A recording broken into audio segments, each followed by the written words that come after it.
it is, in my opinion, always in our best interest to investigate to find out what the truth of the situation is, so that whatever is allowing people who are Christian to get a better life, if they in fact do get a better life, is something that we can find. Because if it turns out it's because Christianity is true, that would be worth knowing. And if it turns out it's because Christianity is false, but there's some secondary or tertiary causes there, that would also be worth knowing. I'd rather not live a lie just because it seems to be comforting and beneficial. I was conducting a revival, a associational-wide revival sponsored by the 27 Baptist churches in that parish in Louisiana. You know, in Louisiana, they do not have counties like we have in North Carolina. They have parishes. And this was a parish-wide revival. And we had come to the last night of the meeting, and I was preaching this sermon, and the meeting was being held in the rodeo arena. And as I preached, on the last tier of seats, over to my right, on the last row, top seats, were three men that I'd never seen before. And they had laughed and made fun.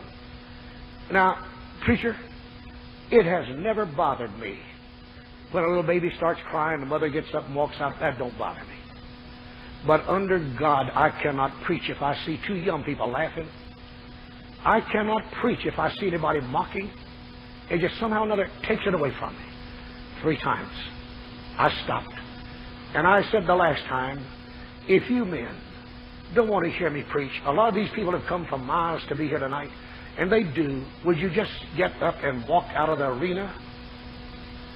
One of them said, if you think you're man enough to come up here and put us out, you just come up here. And I prayed a prayer. Never have prayed before, never have prayed since. I said, dear Jesus, let me backslide for 15 minutes. And I promise you, Lord, if you'll let me backslide for 15 minutes, I'll go up there and beat the devil out of all 3 of them. And God said, I didn't call you to fight, I called you to preach. He said, you turn them over to me. And I did. And they continued to mock all the way through the sermon. We had over 400 people to walk down that aisle that night and give their hearts to Jesus Christ. I fully intended to never show them enough attention to address them again. But just as I was ready to pronounce the benediction, my arm came up. Preacher, did anything ever come out that you hadn't planned to say? That you couldn't help but say it? Has that ever happened to you, brother? How many of you preachers here have ever had something just come out that you didn't have in your notes and it just came out? Yes, every preacher, every God-called preacher has. And my arm just came out and I said, I do not know who you 3 gentlemen are.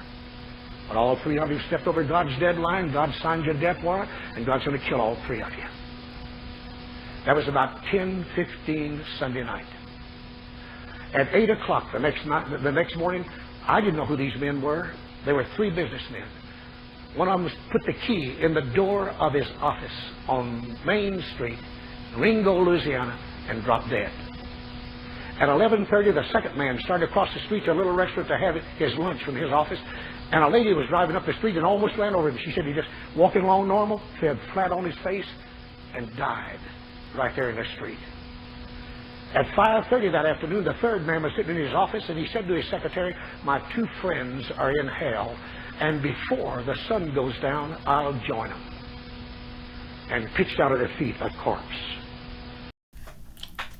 The reason I wish Matt Dillahunty would have a heart attack and Jimmy Snow would have a stroke and never be able to speak again or think clearly again is because when I tried to present the evidence that J. Harold Smith has for Christianity, not wanting his evidence to be true, begging Matt Dillahunty or Aaron Ra to debunk it for my peace of mind, you know what Jimmy Snow just does? He blows it off. Oh, those stories didn't happen. Oh, what? Is my evidence too frightening that the only way you can debunk it is to pretend it didn't happen? Bury your heads in the sand, your fucking atheism like a goddamn ostrich? Well, I hope you're like the ostrich, burying its head in the sand from the pain. A testicular cancer. And I'm looking for some fucking answers. Is Jesus real or is he not? Why does the God of Christianity kill people for refusing to accept it if there is no Moses and Aaron?